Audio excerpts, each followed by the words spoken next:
Friends, कैसे हैं आप सभी लोग। आप देख रहे हैं अपना मनपसंद यूट्यूब चैनल DPSP अनुपम। मैं अनुपम कुमार सिंह आज फिर एक नए वीडियो के साथ अब आपके सामने उपस्थित हुआ हूं।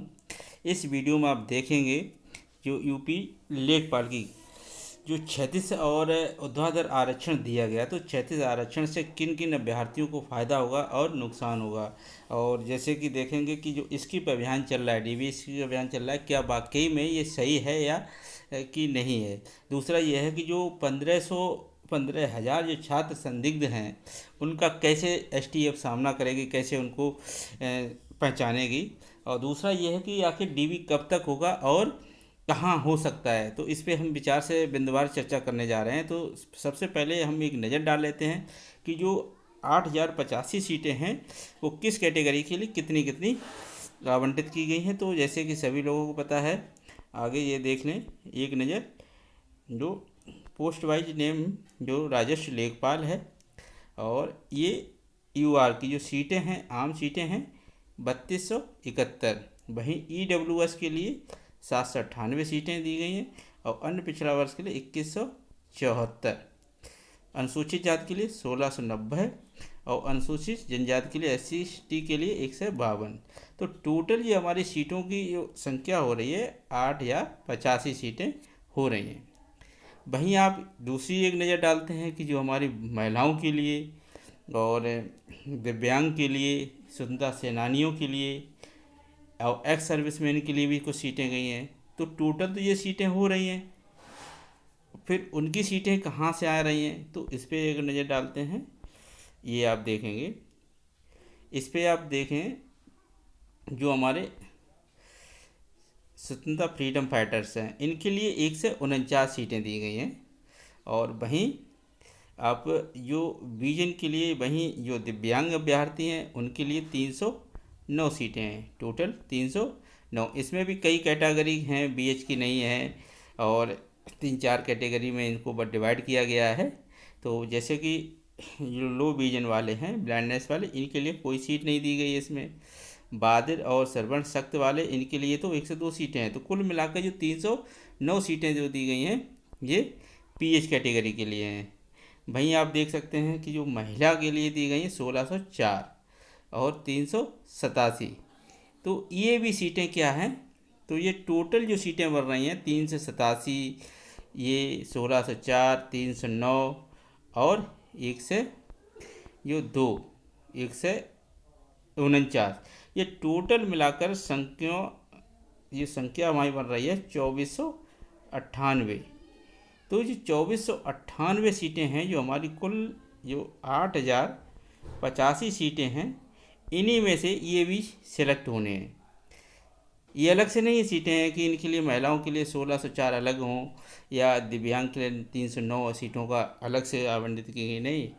या जो 149 हैं, 387 जो हमारे भूतपूर्व सैनिक हैं, तो इनके लिए अलग से सीटें हों, नहीं। ये टोटल सीटें जो हैं 8,085 में से, इन्हीं में से ये सीटें भी इसी में से हैं। तो ये सीटें कहाँ से ली गई हैं, इन्हीं में से जो सीटें हैं हुई हैं। तो अगर आप मान के चलते हैं कि फ्रेश सीटें हैं, तो आप मान के चलते हैं इतने 8,085 में से जो हमारी सीटें हैं महिलाएं, दिव्यांग, भूतपूर्व सैनिक और फ्रीडम फाइटर्स, ये निकल जाएंगे। इसके बाद जो सीटें बचती हैं हमारी, उनमें अदर कैंडिडेट्स हैं जैसे कि OBC ST है, तो उसको सिलेक्ट किया। अब वो कैसे इनको डिवाइड किया जाता है, तो यही 36 आरक्षण है, ऊर्ध्वाधर आरक्षण है। इस पर हम बिंदुवार चर्चा कर लेते हैं कि इससे किन लोगों को फ़ायदा होता है, किन लोगों को इसका नुकसान उठाना पड़ता है।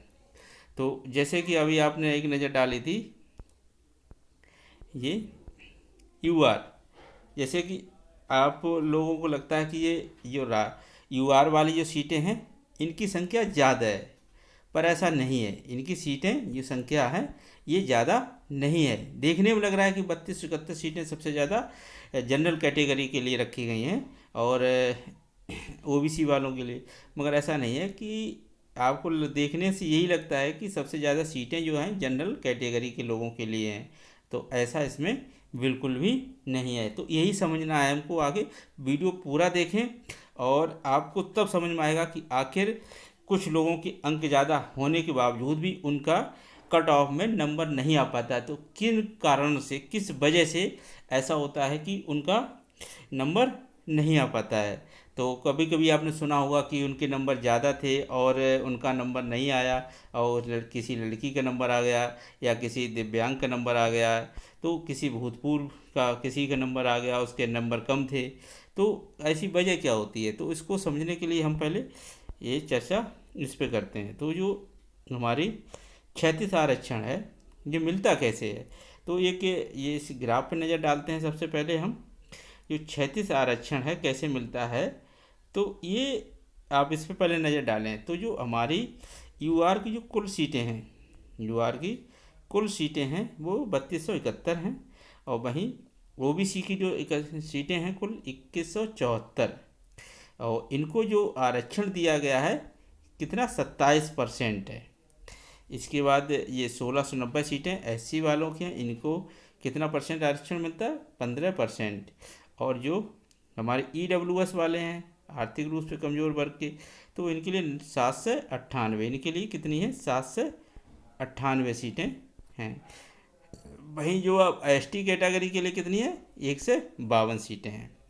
तो अब इसमें आपने देखा होगा कि जो कट ऑफ जारी की गई है डीबी के लिए, तो उसमें 2 तरह का आरक्षण देखने को मिला है आपको। सबसे पहले तो जो वर्टिकल होता है, वर्टिकल, और एक हॉरिजॉन्टल, हॉरिजॉन्टल में क्षैतिज आरक्षण, और एक जो वर्टिकल ऊर्ध्वाधर आरक्षण। तो ये ऊर्ध्वाधर आरक्षण क्या होता है, तो अब इसका मान के चलते हैं कि जैसे कि एक एग्जांपल ले लेते हैं कि जैसे कि ये एससी कैटेगरी की जो सीटें हैं 1690 हैं।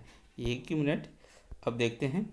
मान के चलते हैं कि जो हमारी जनरल कैटेगरी की जो अगर जाती है, हम मान के चलते हैं ये 85 नंबर पे इसकी कट ऑफ जाती है। वहीं अगर हम ओबीसी की मान के चल लेते हैं कि ये 80 जाती है। वहीं अगर हम एससी की मान के चलते हैं तो ये 75, और वहीं ईडब्ल्यूएस की मान के चलते हैं ये भी हमारी 80 के करीब करीब पहुंचती है, और इसकी मान के चलते हैं ये 60 के करीब है। तो इसका मतलब क्या है, अब जैसे कि ओबीसी के लिए ये 2174 सीटें हैं, तो इसका मतलब ये बिल्कुल नहीं है कि सिर्फ ओबीसी वालों को सिर्फ 2174 लोग ही लिए जाएंगे, इससे ज़्यादा नहीं लिए जाएंगे। इसका ये मतलब नहीं होता है कि सिर्फ ओबीसी वालों के लिए कितनी सीटें हैं 2174, ऐसा बिल्कुल नहीं है। इसका ये मतलब होता है कि ओबीसी के जो कैंडिडेट हैं वो मिनिमम इनका सिलेक्शन 2174 तो होना ही होना, इससे कम पे नहीं होना है, इससे कम तो नहीं होना, ज़्यादा हो जाना है। तो उसी को हम देखते हैं कि कैसे मिल जाती हैं, कि जब इनका इसका मतलब होता है कि ओबीसी वालों को 2174 या 1690, एससी कैटेगरी के लोगों को कम से कम इस वैकेंसी में इतना तो प्रतिनिधित्व तो मिलना ही मिलना है, इससे ज़्यादा भी मिल सकता है। वो कैसे मिल सकता है, तो उसी के लिए हम आज चर्चा कर रहे हैं कि अब मान के चलते हैं कि जो हमने बताई थी इसकी 85 हुई और इसकी 80 उठी है। अब मान के चलते हैं कोई ऐसा व्यक्ति जिसकी ओबीसी का कैंडिडेट है और उसके मार्क्स आ जाते हैं 87, उसके मार्क्स आ गए 87, और जो जनरल कैटेगरी की कट ऑफ गई है 85। अब उस कैंडिडेट को जो कि ओबीसी से बिलोंग करता है, तो अब उसको ओबीसी में नहीं रखा जाएगा, वो कहाँ फाइट कर रहेगा, वो सीट जनरल कैटेगरी में जाएगा। किस में पहुंच जाएगा, जनरल कैटेगरी में। तो अब ओबीसी की एक सीट यहाँ पे कम हो गई, यहाँ पर खाली हो जाती, कम मतलब खाली हो गई। अब यहाँ पे जो जनरल के ही लोगों को लेना था 3271, अब उसमें से क्या हुआ, एक ओबीसी वाला पहुँच जाता है। तो यहाँ पे किसकी सीट कम हुई, जनरल कैटेगरी की, जो क्रीमी लेयर है ओबीसी हैं इनकी एक सीट कम हो जाती है, एक सीट कम हुई।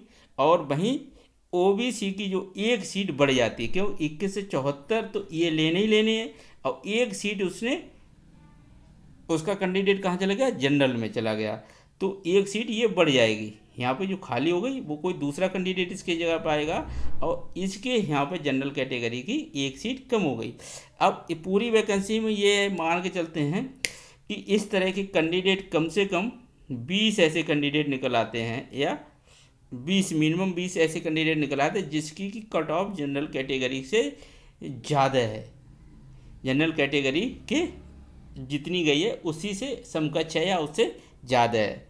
और इसी तरह से एससी के भी कुछ कैंडिडेट ऐसे निकल आते हैं, 10 कैंडिडेट ऐसे हैं जिनकी कट ऑफ 90 के करीब करीब है, तो ऐसी इनको भी इसी में लिया जाएगा। इसी तरह से EWS की भी है कि कम से कम कुछ ऐसे 10-15 कैंडिडेट ऐसे हो सकते हैं कि जिनकी जो नंबर से आएंगे वो किसके, जनरल कैटेगरी के समकक्ष आएंगे। वही क्या होगा, इसी तरह से हमारा एसटी के भी 1-2 कैंडिडेट ऐसे हो सकते हैं। तो कुल मिला के मान के चलते हैं इस तरह से अगर कैंडिडेट हमारे 200-250 अगर कैंडिडेट बनते जाके जिनका की जो कट ऑफ जो है परसेंटेज वो जनरल कैटेगरी की समकक्ष है, तो वो जो संख्या जो दी गई है कितनी, 3271। तो 3271 में से अगर मान चलें इस तरह से जो कैंडिडेट हैं तो ये कैंडिडेट 300 के ऐसे ऐसे आ जाते, तो ये 300 जो सीटें हैं वो किसकी कम हो गई, जनरल कैटेगरी की कम हो जाती हैं। तो नुकसान किसको हो रहा है, हॉरिजॉन्टल में ये जो हमारे जनरल कैटेगरी के लोग हैं इनको नुकसान हो रहा है, क्योंकि इनको यहाँ पर कम सीटें हुई उनकी। और फ़ायदा किसको हो रहा है कि ये तो इनका ये यहाँ से इतने लोगों का ये कतई नहीं है कि सिर्फ इनको इसी कैटेगरी से लिया जाएगा। अगर ये योग्यता के आधार पर हॉरिजॉन्टल जो हमारा वर्टिकल जो हमारा आरक्षण मिलता है वो योग्यता के आधार पर हो, अगर कोई योग्यता के आधार पर अच्छी अंक लाता है तो उसको किस में रखा जाएगा, जनरल कैटेगरी में रखा जाएगा। तो अब यहाँ पे मान के चलते हैं कि अगर यहाँ पे 30 ऐसे स्टूडेंट थे जो कि हाई मेरिट गई जिनकी जनरल कैटेगरी, तो अब 30 ये सीटें इसमें आ गई, ओबीसी वाले किसमें हो गए 30 ये, तो अब इनकी इसमें 21 से 74 में 30 प्लस और कर देना है, क्योंकि 21 जो ओबीसी के कैंडिडेट थे वो किसमें फाइट किए, जनरल में, तो अब 30 इसमें और, तो उसकी सीटें किसकी बढ़ गई, ओबीसी की। यानी अब ओबीसी यानी 8085 में से क्या है कि अब ओबीसी की जो 21 से 74 दी गई, तो इसमें 30 प्लस और कर दो, तो अब ओबीसी की कुल सीटें कितनी हो जाती हैं, 2100 से 30 और प्लस हो जाएंगे, तो कैसे 2200 के करीब करीब से ऊपर पहुंच जाएंगी, 4 ऊपर से पहुंच जाएंगी। तो इसी तरह से लॉस क्या होता है कि इनके में कोई हस्तक्षेप नहीं करेगा, ये इसमें नहीं फाइट कर सकता है, ये इसमें नहीं कर सकता, या ये इसमें नहीं फाइट करेगा, ये इसमें नहीं करेगा। ये सभी लोग किससे फाइट कर सकते हैं, ये सभी लोग जनरल में फाइट करेंगे। तो सबसे ज़्यादा नुकसान किसको हो रहा है, जो हमारा ऊर्ध्वाधर आरक्षण है, ये सबसे ज़्यादा जो यूआर के कैंडिडेट हैं इनको नुकसान होता है। तो अब वहीं अब देखते हैं कि इस पर नज़र डालते हैं क्षैतिज आरक्षण में क्या होता है। अब जो क्षैतिज आरक्षण जैसे कि हमको सबसे पहले समझ लेना कि एक्स सर्विसमैन की जो हमको आरक्षण होता है 10% होता है, वहीं पीएच का 4% है, महिला के लिए 20% रखा गया और फ्रीडम फाइटर के लिए 2% रखा गया। तो जो इनकी सीटें हैं, पोस्ट कितनी है 387, एक्स सर्विसमैन 387, पीएच की कितनी है 309, महिला की कितनी है 1604 और वहीं फ्रीडम फाइटर के लिए 387 हैं। तो अब इतने में से क्या है, जो क्षैतिज आरक्षण दिया जाता है वो सिर्फ इसी के कैटेगरी पे दिया जाता है। अगर पीएच के कैंडिडेट हैं और पीएच के कैंडिडेट को 309 हैं और 9 में से अगर मान के चलते हैं कि 80 गई है, इसकी जो परसेंट हमारी कट ऑफ 80 जाती है, और इस तरह से हमारे जो पीएच कैंडिडेट हैं वो 330 के करीब करीब हैं, 330 के करीब करीब हैं। तो इनको क्या है, ये इसी में फाइट करेंगे। जो ज़्यादा अगर रंक ले भी आएंगे तो उनको किसी में दूसरे में नहीं दिया जाएगा, उनको सिर्फ अपनी ही कैटेगरी में फाइट करनी है। अब ये सीटें कहाँ से आती हैं, तो सबसे पहले क्या है कि जो हमारा क्षैतिज आरक्षण होता है इनको इन्हीं में से दिया जाना है। इनकी अगर हमको एक्स सर्विसमैन कितने लेने हैं 387, तो इनकी जो कट ऑफ जाएगी अलग से जाएगी और उनको इसी में से फाइट करना है। अब ये कैसे ये सीटें आएंगी कहाँ से, तो ये सीटें जो आती हैं हमारी जो ऊर्ध्वाधर आरक्षण है इन्हीं में से आएंगे। अब जैसे मान के चलते हैं कि कोई पीएच कैंडिडेट है और वो किसका कौन सा है, ओबीसी का है, तो ओबीसी का है, ओबीसी का है, तो वो ओबीसी की सीटें इसी में कम ली जाए होगी। तो इसमें से क्या होगा पीएच, तो इसका क्या होगा 2174 का कितना 4%, 2174 का 4% निकाला जाएंगे जो सीटें बनेंगी। इसी तरह से भूमैन की जो सीटें हैं, भूमैन की जो सीटें हैं 1604 जो सीटें हैं। तो अब मान के चलते हैं, ये एग्जाम्पल तौर से ले लेते हैं 3271। तो इसमें का जो 20% कितना बनेगा, जाके जो 20% निकालेंगे तो करीब करीब ये 654 सीट बन रही हैं। कितनी 654 सीट बन रही हैं। तो 20% महिला का आरक्षण दिया जा रहा है। तो 654 यानी 3271 में से 654 महिलाओं को लिया ही जाना है, कम से कम इतना तो उन्हें लेना है। कितना 654, 20% लेना है, इससे ज़्यादा नहीं लेंगे और इतना उन्हें देना है। इसी हिसाब से जो 20% ओबीसी का है इसका कितना निकलेगा है, तो इसी हिसाब से महिलाओं का भी इसमें प्रतिनिधित्व होगा। कितना होगा 1604। तो जो 1604 इसी हिसाब से होंगी। 654 तो हमारी जनरल की होंगी, किसी में से अगर सिलेक्शन होता है तो 654 महिलाएं को आरक्षण मिलेगा। इसी हिसाब से ओबीसी का 20%, इसी हिसाब से 1690 का 20%, 798 का 20%, इसी हिसाब से निकलेगा। इसी हिसाब से इसमें से जो पीएच कैंडिडेट हैं इनका 4%, इसी में से भी 4%, इसमें से भी 4% पीएच का निकलेगा।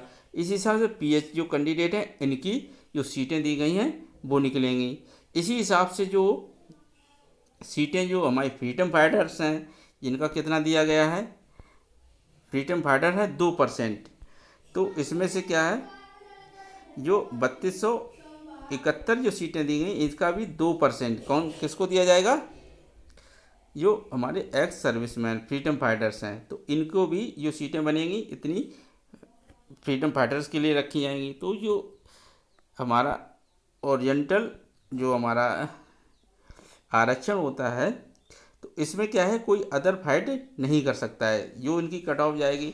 मगर जो हमारा वर्टिकल आरक्षण है उसमें सबसे ज़्यादा नुकसान जो होता है वो हमारा जनरल वालों का होता है। तो जनरल वालों की कोई भी जाके उसमें फाइट कर सकता है। अब ओबीसी की उतनी सीटें हैं तो उतनी ही रहेंगी, मगर ओबीसी वाले अगर फाइट करना चाहेंगे तो जनरल में जाके कूद सकते हैं, तो उनकी सीटें कम कर देंगे, अपनी बढ़ जाएंगी उनकी। तो सबसे ज़्यादा क्या होता है देखने में, जब भी सीटें हमको वैकेंसी आती है तो हमको लगता है कि जनरल वाले की वैकेंसी ज़्यादा क्यों रखी जाती है हैं, तो क्योंकि उसमें सारे कुछ सभी लोग उसमें फाइट कर सकते हैं। तो अब आगे एक नज़र डालते हैं। तो जैसे कि पीएच कैंडिडेट, तो जैसे पीएच जो कैंडिडेट हैं हमारे, तो इसमें जो हम विज्ञापन देखा होगा तो इसमें जो बीएच वाले पे हैं, विजुअल हैंडीकैप्ड वाले लोग हैं, इनके लिए कोई सीट नहीं निर्धारित की गई है भाई। जैसे बौद्धिक निःशक्तता है, विशिष्ट अधिगम निःशक्तता, मानसिक अस्वस्थता वाले इन ऐसे हैंडीकैप्ड को के लिए भी कोई सीट आरक्षित नहीं की गई है, पर इन लोगों को भी डीबी के लिए बुलाया गया। तो अब देखते हैं कि आयोग क्या करता है कि ऐसे इन लोगों को कोई से आरक्षण देता है कि नहीं देता है। तो बहुत कन्फ्यूजिंग की स्थिति है कि आखिर सबको क्यों बुलाया गया, क्योंकि जो पीएच की जो कम से कम 21 प्रकार के टाइप्स को उनको डिवाइडेशन किया गया है। तो अब आयोग देखना है कि उनको किस लेवल तक का कि लोगों को रखना है, कि ज़्यादा परसेंटेज किसी की है, चलने में ज़्यादा असमर्थ है 80% है किसी की, और किसी की 40% है हैंडीकैप, चलने पर दिक्कत नहीं हो रही है उसको, और सामान्य है हल्की सी दिक्कत है, तो ऐसे को रख लिया जाएगा। या जो जिसकी ज़्यादा प्रॉब्लम्स है उसको ना रखा जाए। तो ये आयोग ये निर्णय करेगा, क्योंकि आयोग ने इस पर कोई भी अभी खुलकर कुछ भी नहीं कहा है। तो ये डीबी के टाइम पे ही पता चलेगा आखिर बीएच वालों को क्यों बुलाया गया है। पर जो भी बीएच वाले कैंडिडेट हैं इन सभी को डीबी के लिए जाना ज़रूरी है। फिर ये देखते हैं जो जैसा कि आप सभी लोग जानते हैं कि जैसा कि है कि 15,000 जो छात्र हैं संदिग्ध हैं, तो अब वो एसटीएफ का जो टीम भी गठित कर दी गई है, डीबी टाइम पे वो ऐसे लोगों का बारीकी से पर जो डॉक्यूमेंट होंगे उनको पहचान पत्रों का या आधार पे भी उन पे निशान रखेगी, और जो हमारा सिंबल लिया जाता है जिस समय हम एग्ज़ाम दे रहे होते हैं तो उसका भी मिलान कर सकती है। और वहीं जो आप देख रहे हैं कि आइरिस स्कैन किया जाता है, क्योंकि जो यूपी ट्रिपल एससी है अब काफ़ी हार्ड कर दिया है, कि काफ़ी सख्ती कर रखी है कि किसी भी तरह से कोई फ्रॉड अभ्यर्थी का सिलेक्शन ना हो पाए। जो मेहनत करने वाले अभ्यर्थी हैं उन्हीं का सिलेक्शन हो। तो काफ़ी धीरे धीरे चेंजिंग्स आ रहे हैं, पर जो फ्रॉड करने वाले हैं वो भी कई नए नए तकनीक निकाल के लाते हैं, और किसी भी की कोशिश करते रहते हैं। पर अब देखना है कि डीबी टाइम पर ही कि इन लोगों का किसी भी हालत में सिलेक्शन ना हो पाए। वहीं अब तीसरा जिस पे विचार करते हैं कि जो डीबी स्किप अभियान चल रहा है, तो क्या रियलिटी में क्या लोग डीबी स्किप कर सकते हैं कि करेंगे? तो अब कौन ऐसे लोग हैं जो डीबी स्किप कर सकते हैं? क्योंकि हो सकता है कि इसको जो लेखपाल से पहले काफ़ी लोगों ने अप्लाई किया है और उनका कहीं ना कहीं सिलेक्शन किसी टीचर में हो गया है, या किसी पुलिस रैंक पे हो गया है, या एसआई में भी कुछ लोग सिलेक्ट हो गए, जूनियर असिस्टेंट में भी सिलेक्शन हुआ है, रेलवे में हुआ है, या अदर किसी जिनका ग्रेड पे लेखपाल से ज़्यादा है। तो ऐसे में कहीं इनका नियुक्ति हो चुकी है। तो ऐसे लोग पॉसिबल यही है कि वो लोग डीबी स्किप करें, क्योंकि उसके कई कारण हो सकते हैं कि कहीं तो मान लें कि जिनका लेखपाल से सर्विस से ग्रेड पे भी ज़्यादा है। दूसरा क्या है कि वो सीनियरिटी में भी आएंगे। अगर जैसे मान के लो कोई 4 साल पुलिस में उसने जॉब कर रखी है और वो उसको यहाँ छोड़ कर आ रहा है और लेखपाल ज्वाइन कर रहा है, तो वो क्या है, सीनियरिटी जो है उसकी जाएगी, क्योंकि उसको वो जो प्रमोशन का चांसेस मिल सकता है, पर यहाँ उसको वो नहीं मिलेगा जल्दी। तो उसने ईयर्स उसको फिर जॉब करनी पड़ेगी। तो ऐसे लोगों से अब वो देखते हैं कि कितने लोग मानते। वैसे हम कोशिश से जो भी अभ्यर्थी अगर डीबी कराने जा रहे हैं, तो अगर वो डीबी कराने के बाद ज्वाइन नहीं करना चाहते हैं, तो ऐसे लोगों से यही एक प्रार्थना है कि वो डीबी स्किप करें और किसी ऐसे अभ्यर्थी का भला होने दें जो अभी तक अनएम्प्लॉयड है और प्रयासरत है किसी जॉब में, क्योंकि आज के टाइम में बड़ा कंपटीशंस है और जॉब बहुत कम निकल रही हैं। तो कोशिश ये करनी चाहिए हम सबको मिलकर कि कोई भी ऐसी वैकेंसी ख़राब ना हो जाए। कोई ऐसा एक भी पद अगर कहीं आपने डीबी करा ली और उसके बाद छोड़ दिया, ज्वाइनिंग नहीं की, तो वो क्या है, स्थान जो है खाली रह जाएगा। तो सभी से अनुरोध हमारा यही है कि आप डीबी कराने तभी जाएं जब आपको लगे कि हाँ आप ज्वाइन करने वाले हैं लेखपाल। और अदरवाइज़ आप जहाँ पे सर्विस कर रहे हैं और जो भी सर्विसें हैं सभी अच्छी होती हैं, किसी को एक सर्विस मिल जाए तो बस। तो उनसे मेरी यही प्रार्थना है कि जो डीबी के अगर करेंगे तो आप अप्रत्यक्ष रूप से ही किसी न किसी पे आप एहसान करेंगे। ये इंसानियत के नाते करें। और दूसरा ये है कि ये डीबी हमारी कब तक होगी, कहाँ होगी, तो जैसे कि बताया गया है कि ये लखनऊ में ही होगी और सेंटर पे है, और ये कम से कम 3-4 जगहों पे हो सकती है, क्योंकि जो विद्यार्थियों की जो संख्या है वो अधिक है, इसलिए ये 2-3 जगह कम से कम होगी। और वो एक दिन में हो सकता है कि 700 से 1000 के तक विद्यार्थी को डीबी के लिए बुलाया जा सकता है।